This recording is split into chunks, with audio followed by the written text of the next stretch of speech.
Hi, it's Dan from onOne, and I want to talk to you about the new sharpening tool inside of Perfect Effects. Now, unlike most of the tools in Perfect Effects, sharpening is more of a production tool rather than something used for a creative effect. And if you're going to do sharpening, you want to make sure that your image is already sized for output, so it's sized the size you're planning on printing it, and that you've done all of your other work first. Sharpening is really kind of the last thing that you'd want to do. When you'll do your sharpening, it's also very important that you zoom in to 100%. The easiest way to do that is from the navigator, just to click on the one-to-one option. You always want to zoom to 100% so that you can judge the amount of sharpness correctly. Now I've already turned on the sharpening pane down here under Effect Options.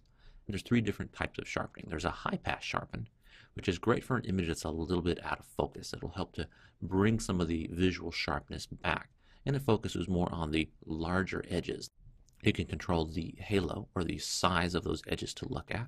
Usually somewhere around 20 or 30 is going to do a pretty good job. And in strength controls the amount of that effect. I'm going to turn it really high to make it very obvious. High pass can bring back the appearance of sharpness without creating halos along the strong predominant edges. The next one we'll talk about is progressive. Progressive is my favorite. It actually sharpens the small details more than the large details, so you can actually get kind of a hyper sharp look without affecting those big crisp edges.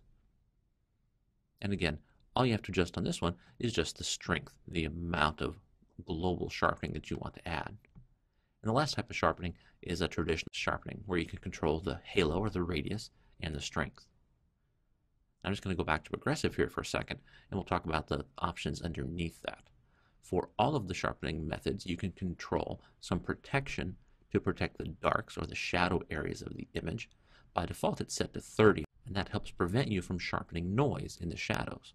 Same thing for the lights. You can protect it from sharpening detail in the highlights, which sometimes can be dust or noise as well. And then finally, the last option, if you're working with a portrait that has skin in it, you can protect it from sharpening skin color ranges. And all you do is just adjust the amount of protection you want. Obviously, this image isn't a portrait, so we're not going to see it change. And you can also select the ethnicity so that it selects the correct color range for the skin.